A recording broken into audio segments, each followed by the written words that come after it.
वैशाली जी पढ़िए आगे।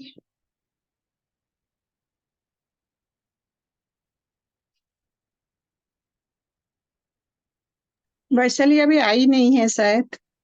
तुम पढ़ लो।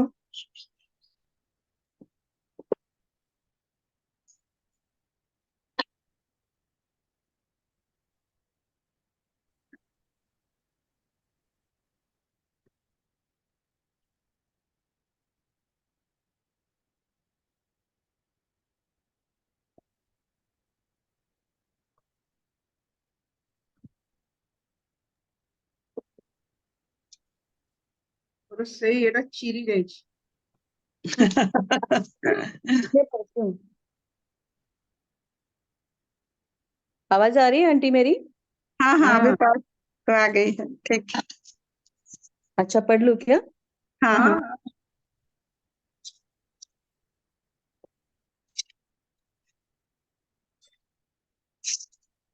अ, आज हम अध्याय 3 कर्मयोग का 10वां श्लोक पढ़ेंगे। श्लोक नंबर 10। श्री भगवान उवाच सह यज्ञा प्रजा सृष्ट्वा पुरोवाच प्रजापतिः अनेन प्रसविष्यध्वम् एष वोस्तिष्ठ कामधुक् सह यज्ञा प्रजा सृष्ट्वा पुरोवाच प्रजापतिः अनेन प्रसविष्यध्वम् एष वोस्तिष्ठ कामधुक्।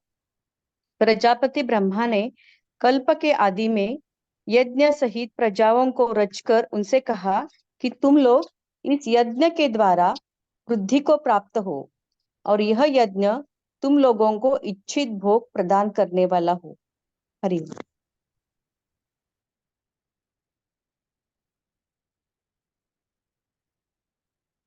तो आज का जो भगवान वाच है वो मनुष्य जीवन का सारांश है कि प्रजापति ब्रह्मा ने यज्ञ से हमें उत्पत्ति किए। सारे जो ब्रह्मा जी ने जो गढ़े हैं वो सब यज्ञ से।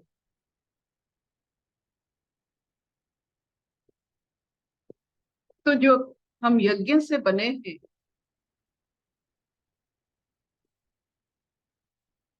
इसका मतलब हुआ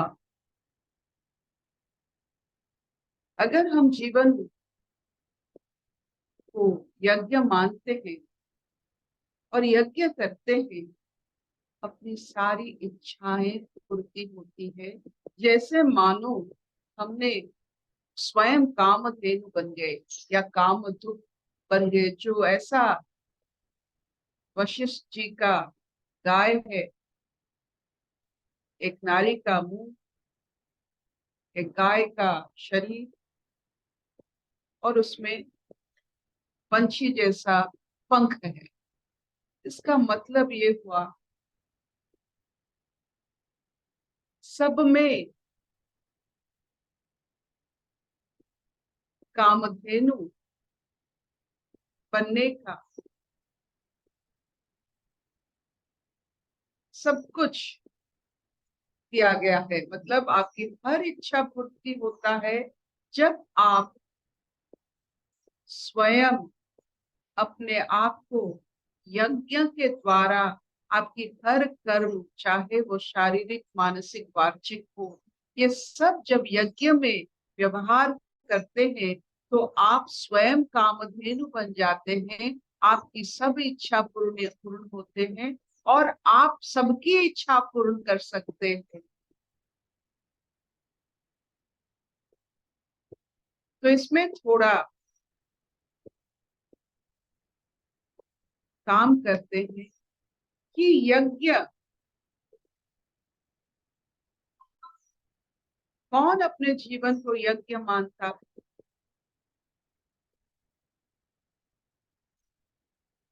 जो सबका होता है। क्या हमारे पास इतने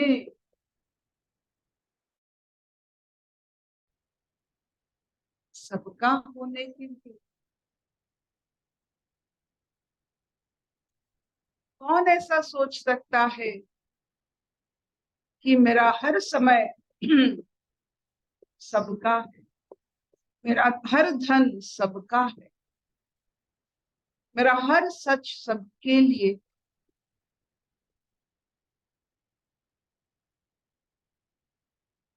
ये जो कामधेनु अवस्था या कामधुक अवस्था, इच्छा पूर्ति की अवस्था, उसी का हाथ आता है जो अपने जीवन को, ये शरीर को एक यज्ञ अनुष्ठान मानता है।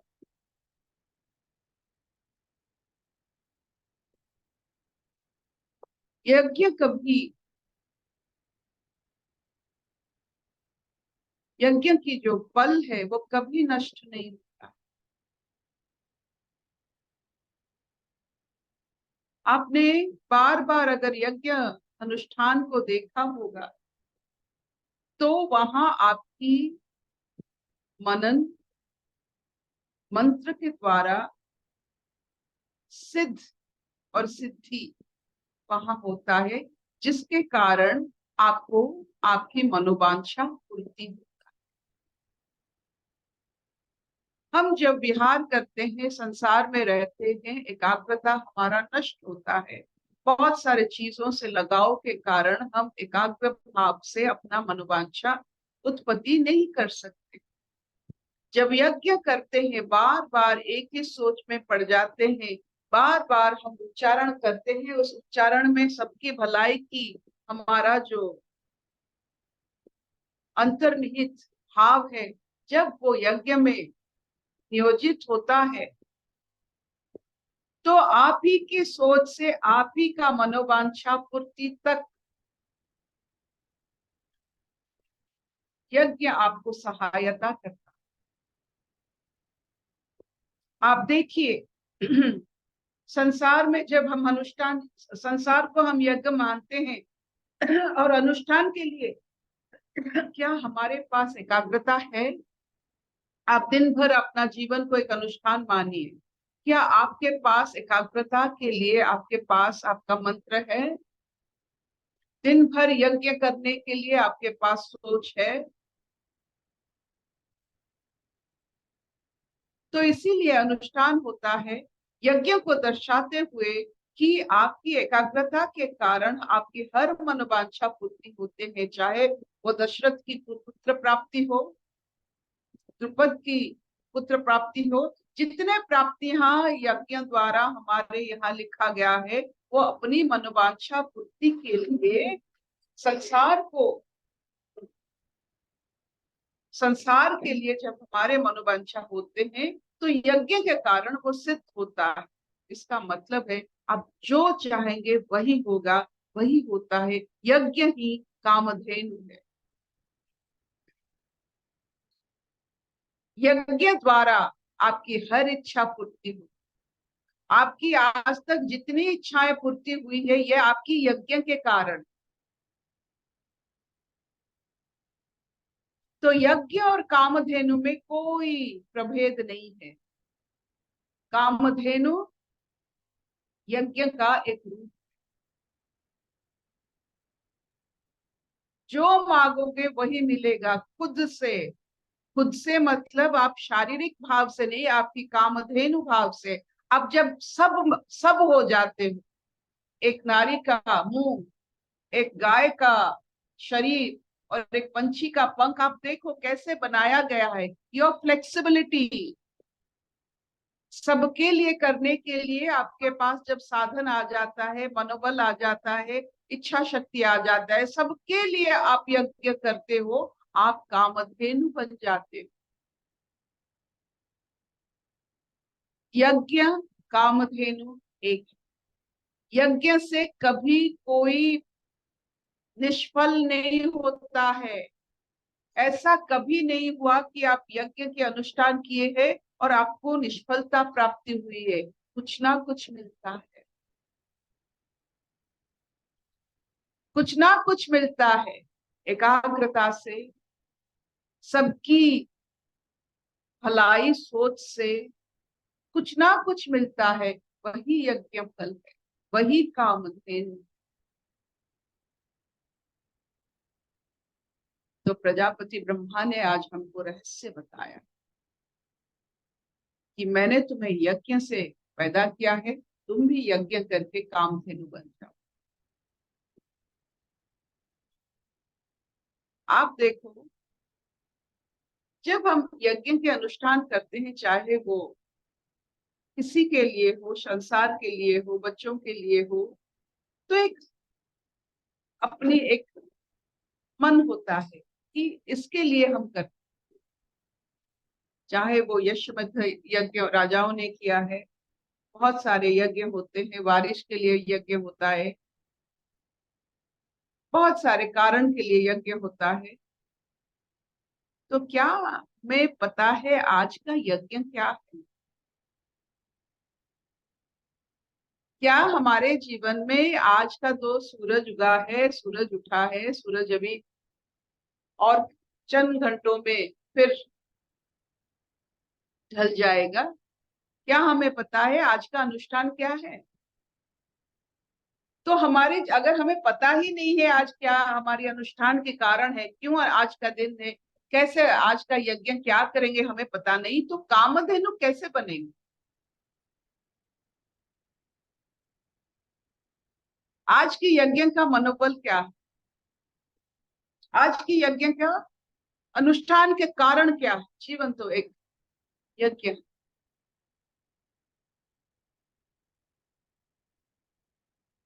आप अगर देखोगे, यज्ञ में जो मंत्र पढ़ा जाता है वो सिद्ध किया हुआ मंत्र है। कोई ऐसे वैसे यहाँ वहां से न्यूज़पेपर उठाकर यज्ञ नहीं करता। एक ही सोच में, एक ही कारण के लिए एक ही मंत्र पढ़ाया जाता है। वो मंत्र सब जैसे मानो आपका एक ही सोच का प्रतिबिंब है। तो निष्फल होने का कोई कारण भी नहीं होता है। क्या हमारा जीवन में हर एक दिन यज्ञ अनुष्ठान के लिए कामधेनु की जो बातें हमें कहा गया है उसको अनुभव करने के लिए, क्या अपने हर इच्छा पूर्ति करने के लिए हमारे पास उतना सामर्थ्य है? जैसे मानो आधा अधूरा इच्छा हमारी जैसे नसीब बन गई, हमने कभी अपना पूरा हिस्सा, पूरा इच्छा, पूरा हमने कभी उस पर काम नहीं किया। जिन्होंने काम किया है उन्होंने प्राप्ति की है। चाय से देखिए, चाय वाला से लेकर प्राइम मिनिस्टर तक जिन्होंने ये सफर किया है, उनका मनोबल देखिए। हमने हमारे हर इच्छा को जैसे मानो आधा अधूरा छोड़ने की आदत पड़ गई है, क्योंकि हमें अपनी इच्छाओं के बारे में जानकारी नहीं है और इच्छा का कारण की क्यों ये इच्छा है उसके बारे में इल्म नहीं है। इसीलिए हम आधा अधूरे हैं, हमारा यज्ञ संपूर्ण नहीं होता है।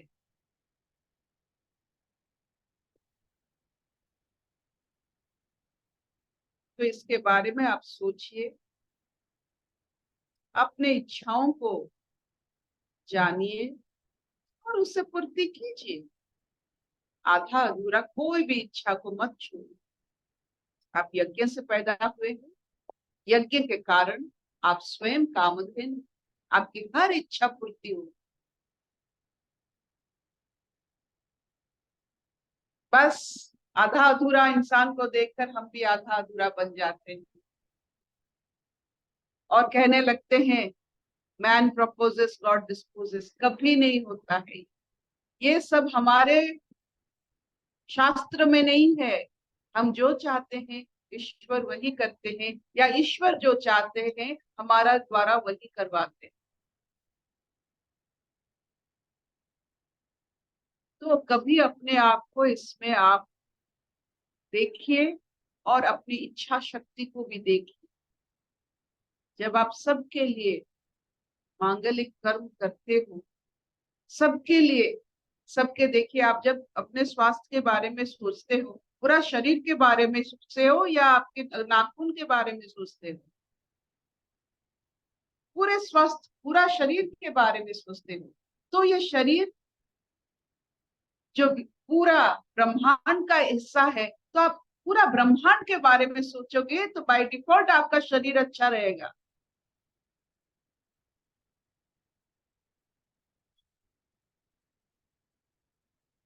तो जो ब्रह्मांड में खेलता है वो रचना को जानता है। वो अपना यज्ञ स्थली को आप देखिए कितना विराट बनाता है, और सब लोगों की भलाई के बारे में जब सोचता है, वो स्वयं पुरोहित होकर सबके लिए जब घृत अग्नि में डालता है, सबके लिए खुद पुरोहित बन के, तो सबको समाकर जब वो विराट बन जाता, वही तो कामधेनु है। जब आप सबके लिए सब कर्म करने लगो,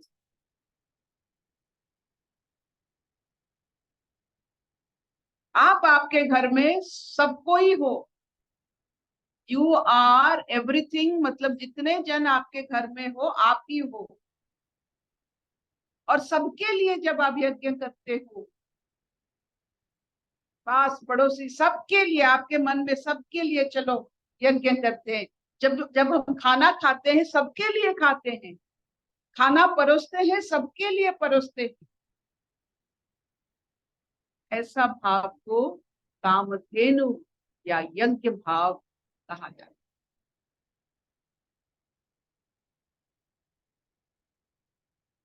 जब आप सबका, आप जब सबका प्रतिबिंब हो जाते हो, सबका पेड़ पौधे सब आप ही हो,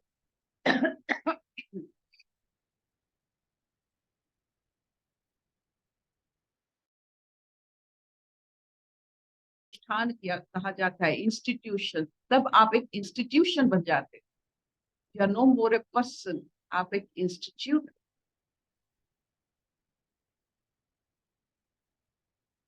क्या इतना चलेगा? Will this do? बहुत सुंदर बताया, बहुत सुंदर। क्या आपका जीवन आज यज्ञ करने वाला है? क्या आज का दिन आपका यज्ञ करने का दिन है? क्या आप अनुष्ठान के लिए तैयार हो? क्या अनुष्ठान रचाने के लिए आपके अंदर एक मनन है, मनोबल है, मुनि भाव है कि आप क्यों करना चाहते हो यज्ञ?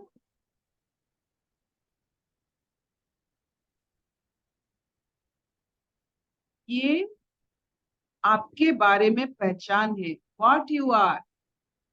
अभी हम किसी को बोलेंगे चलो यज्ञ करते हैं, तो वो कहेंगे ठीक है करेंगे। अरे कारण क्या है पता नहीं।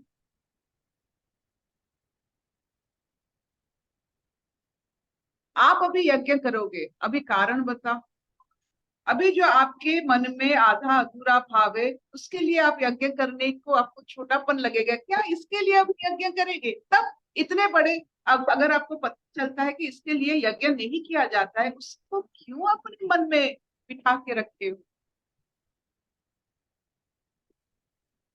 अगर आपकी इच्छाओं के लिए आपको यज्ञ नहीं करना है, तो इच्छाओं को पाल क्यों रहे हो?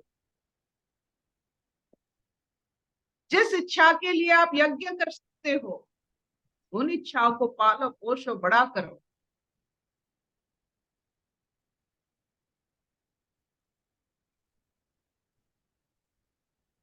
क्या इतना होगा? यज्ञ से उत्पत्ति, हम यज्ञ ही करते हैं।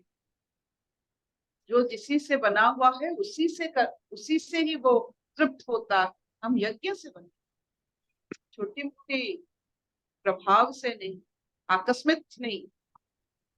कारण के लिए यज्ञ द्वारा, किसी के मनन के द्वारा हमारी उत्पत्ति हुई है। कारण के लिए हमारी उत्पत्ति, बिना कारण हम यहाँ नहीं आए हैं। हर आकार कारण के साथ जुड़ा हुआ है, हर आकार। बस वही कारण ही यज्ञ की पृष्ठभूमि है।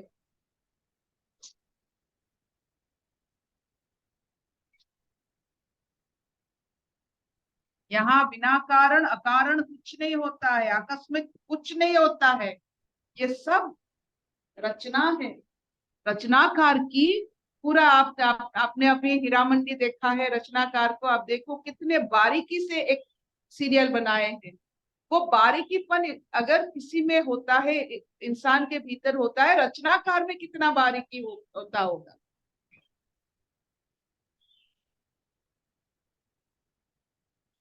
सो बी वेरी वेरी हैप्पी और नो योरसेल्फ बेटर, ताकि आप आपकी जीवन को यज्ञशाला समझे और हर एक कर्म को यज्ञ में विध डालने की कर्म समझे और खुद पुरोहित मान लीजिए अपने आप को। आपके लिए आपका यज्ञ और कोई नहीं करने वाला है, आप ही को करना है।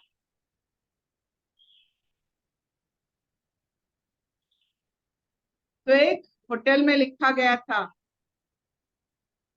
कि आप यहाँ जब खाओगे, आप पैसा नहीं भरोगे, आपकी पोता पैसा भरेगा। तो एक आदमी को बहुत अच्छा लगा, चलो अभी तो मेरे पास पैसा नहीं, मैं अभी खा लूंगा तब मेरा पोता भरेगा। तो वो जाके बड़े आनंद से बड़े भरपूर पेट खाया, तो बिल आ गया। तो उन्होंने पूछा, तो आपने लिखा हुआ कि आपका पोता, मेरा पोता भरेगा। अरे नहीं, आपकी दादाजी जो खाए थे आप अभी भरने वाले हो।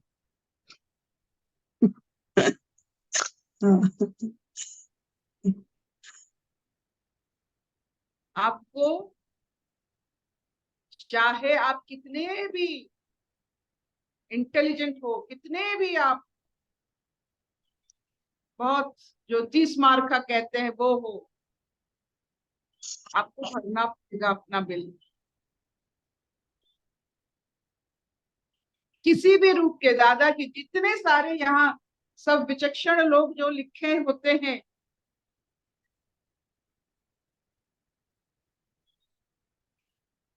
वो ये संसार आप अगर देखोगे, उसका गुण तत्व देखोगे, संसार में आप ज्यादा ले नहीं पाओगे, आप ज्यादा दे पाओगे।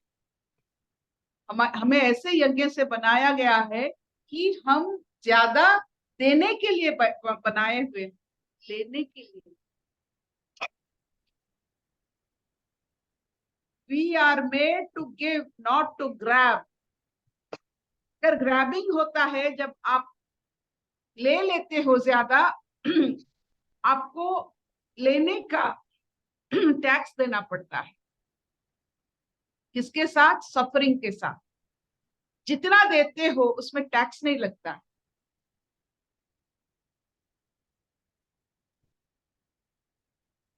तो यज्ञ से बनाए हुए इंसान जो भी हम है, जो भी हमारा नाम है पता नहीं, हम इंसान हैं, कुछ हमें कुछ नहीं पता है। हमें ऐसे बनाया गया है देने के लिए, और देने में कोई सफरिंग नहीं होता है। There is no suffering added to giving, suffering gets added to grabbing. ये अगर हम मान लेते हैं तो यज्ञ का हम श्रुत को जब देते हैं, जब घृत को लगाते हैं, तो वो देने का एक चमत्कार है। यज्ञ में कोई कुछ लेता नहीं है, आपने देखा है कोई ले लेता है? देता है।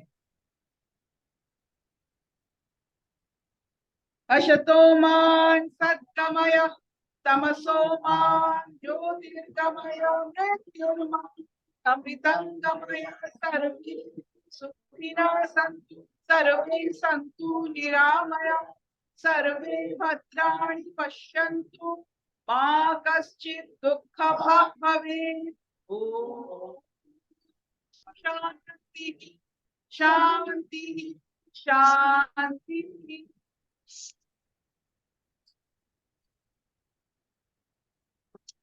कोई प्रश्न, कोई भाव, कोई व्यक्ति? बढ़िया, जिम्मेदारी का एहसास हो गया अर्पिता। हाँ बोलिए। रिस्पॉन्सिबिलिटी, जिम्मेदारी का एहसास। ये जिम्मेदारी का एहसास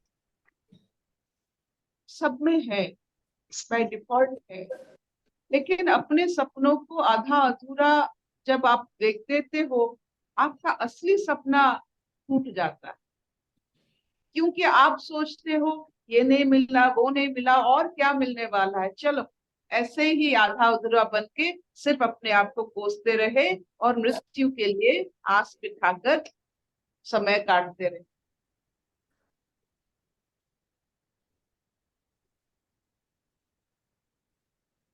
अपने आप को यज्ञ से पैदा होने से ऐसे मानो you have been born out of yagya, nothing else.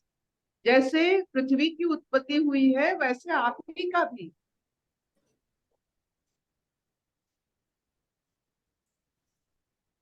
Hariom दीदी, एक बात कहनी है। आपने एक नया नजरिया दिया जीने का। आज मुझे आपकी लास्ट की 2 लाइनें सुनाई हमने दी। नहीं, प्रजापति ब्रह्मा, हमने नहीं, प्रजापति ब्रह्मा ने दिया है आज, प्लीज। आपके माध्यम से, आपके श्रीमुखों से।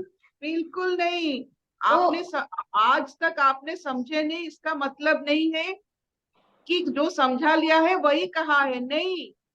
आप देखिए, स्रोत को देखिए, वो जल को देखिए, वो धारा को देखिए, कहाँ से आई है। कितना सुंदर भाव है कि यज्ञ से पैदा हमने किया है, यज्ञ के लिए। हमने नहीं, माँ मुझे इससे अलग कर दो, ये धारा है, जल हमने नहीं बनाया है, जल की धारा चल रही है, प्रवाह चल रही है, उसका एक वाटर साइकिल होता है। हमने अपनी हाथों से आपके लिए लाया है, इसका मतलब नहीं है कि जल हमने बनाया, नहीं नहीं। Thank you.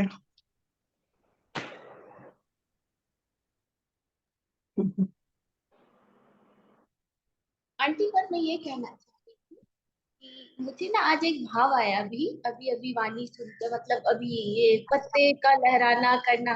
तो मतलब अगर वननेस की आप हमें बात बताते हैं, तो वननेस में तो हम ही पत्ता, हम ही पानी, सब कुछ में तो अपने आप को हम देख रहे हैं और जी रहे हैं, महसूस कर रहे हैं हर जगह खुद को। जैसे यज्ञ है वैसा ही हर चीज तो यज्ञ। अगर आज का दिन मैं अपने आप को जीने के लिए तैयार करती हूँ, तो हर रूप में अपने आप को देखूं, मतलब प्रकृति में हर जगह अपने आप को देखूं, पानी के रूप में, हवा के रूप में, पत्तों के लहराते हुए रूप में, बारिश की बूंदों में। तो ऐसा लग रहा कि हम ही हम तो हैं, परमात्मा ही तो है, हम भी नहीं है और सब कुछ गुम है। फिर वही वननेस वाली बात। वही है, ठीक समझा। अभी इसको आचरण में लाओ, सब यज्ञ ही है। क्यों इधर कोई पर्सन है नहीं जो कर रहा है? एवरीथिंग इज हैपनिंग, और ये सब यज्ञ स्पिरिट में ही हो रहा है। इधर कोई करता नहीं है। तुम कहाँ कहाँ कर्ता बनते हो देखो। अभी तूने बोल दिया, ये बोला भी अहंकार। ये जब ये तादात में है अहंकार का, मनोबुद्धि शरीर के साथ मिलके वो सारा ऐसे बोलता रहता है, मैं समझ रहा हूँ बोल रहा है, ये भी अज्ञान है। बस साइलेंस ही हो जाएगा। जो ये बातें को समझ जाएगा, धीरे धीरे यज्ञ होगा, अंदर से शांति और चुप्पी आ जाने से मौन आ जाए वो समझ के साथ। और तभी then you are the Kamadhenu. यज्ञ और कामधेनु सेम है। ये बातें को समझ जाने से, तो खाली वन ने सभी शब्द बोला, जिसका ये बोध हो जाता है उसका सारा कामना, इच्छा, वासना सब अस्तित्व पूरा करता है। सब अस्तित्व से अभी भी हो रहा है, लेकिन अहंकार विमूढ़ात्मा करता हमें मन।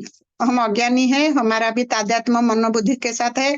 बुद्धि लेवल में अहंकार जाके बहुत लॉजिक रीजनिंग देखा के उसको मैनिपुलेट करके वो सारा विकृत करता है। उसी को हम संसार कहते। एक्चुअली संसार नहीं है, एवरीथिंग इज यज्ञ। लेकिन जो समझ जाएगा वो ऐश्वर्य में रहेगा, वो अखंड आनंद में रहेगा, वो ऐसे खुटेला कंप्लेन करने वाला नहीं रहेगा, जजमेंट करने वाला नहीं रहेगा। ये होगा ही नहीं। जैसे भी है वो अपना परम स्वीकार विशाल स्वरूप में रहेगा ना। तो सब जैसे तू बोली शब्द में, अभी तेरे को इंटेलेक्चुअली थोड़ी समझ आई, यही स्थिति बनेगी। जिसका स्थिति बनेगा वही होगा यज्ञ, वही होगा कामधेनु। वो सब वन होगा, निर्गुण निराकार एंड सगुण साकार, बोथ आर वन। आंटी, यहाँ कामधेनु से क्या तात्पर्य है? कामधेनु माने यज्ञ, जो समझ गया तुम्हारा इच्छा पूर्ति हो जाएगा। काम माने इच्छा, धेनु माने गाय, वो के माइथोलॉजिकल बताया गया है, उसका औरत जैसा फेस है और उसमें 2 पंख है, ऐसे उसने गीता में लिखा हुआ है।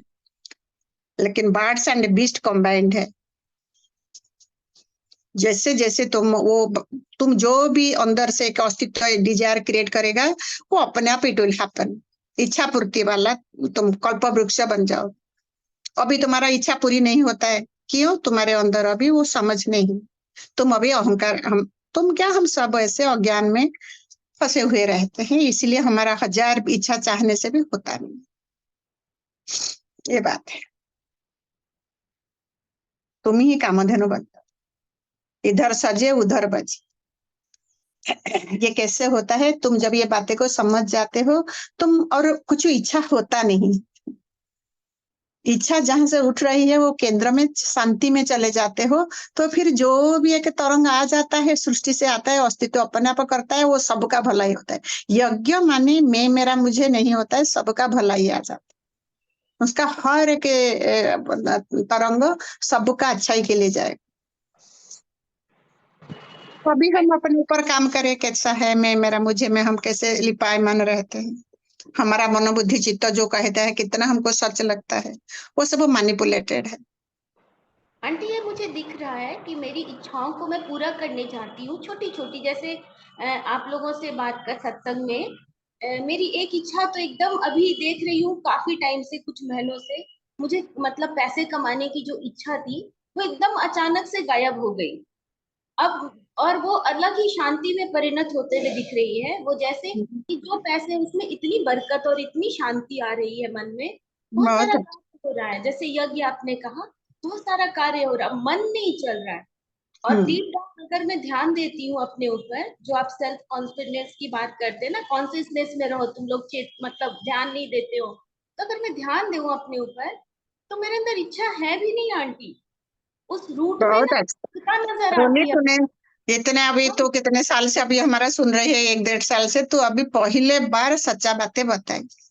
आंटी वो सच, भ्रम दिख रहा है, सब बहुत झूठ बड़ी। है। जो इच्छा है ना वो सिर्फ झूठ है और भ्रम है, मतलब लग रहा है नहीं, इल्यूजन। ब्रह्म ऐसे तो बोलो नहीं, वो एक तरंग, वो प्रकृति में चलता रहता है, ये सब ऐसा ही चलेगा। तू खुद ही और देख पाई जे मेरे को इसके साथ जुड़ के कुछ करने का है, अभी उधर से इधर शांति है, तरंग तेरे अंदर से उठ के वो जुड़ा नहीं है, वो सब चल रहा है। हमें जुड़ जाते हैं, बेहोशी में जुड़ते हैं तो उसको अहंकार कहते हैं। जब भी सजगता पूर्वक करते हैं अहंकार ड्रॉप हो जाता है, उसी को अवेयरनेस कहते हैं। अवेयरनेस से ही अहंकार माने अज्ञान ऑफ योर सेल्फ, तो माने गलती से मनोबुद्धि के साथ जुड़ गया बेहोशी से, एक सपना जैसा, ये रियल नहीं। अहंकार एक सपनागत होता है। दिखता है, जैसे कि अभी स्वागता दीदी कुछ टाइम से बहुत ज्यादा बोलते हैं कि हम लोग प्रकृति में जब जाते हैं तो खुद के शरीर से डिस्कनेक्ट हो जाते हैं। वो मुझे जो समझ में आ रही थी, बहुत दिनों से ये बात चल रही थी। तो प्रकृति में जहाँ हम शामिल होते हैं, तो वही आप बोलते हैं ना सपना, और 3 वर्ड आप बोलते हैं ना, कभी भी असत्य असत्य, मतलब वो सारी 3 बात, तो वो चीज दिखती है आंटी, महसूस होती है। बहुत अच्छा, बहुत अच्छा, या ठीक। नहीं? हाँ। यही जागरूकता, इसी को अवेयरनेस कहते हैं। अवेयरनेस से ही अज्ञान अहंकार तुम्हारा मिट जाएगा। ये तरीका यही, और वो है ही नहीं, वो सपना अवस्था है। तुम जाग गए तो लगा ये, अरे ये तो असत्य अनित्य है, ये सपना है। मूल मंत्र अगर जैसा है, मानो कि सपना वाला अवस्था, यही स्थिति है मात्र।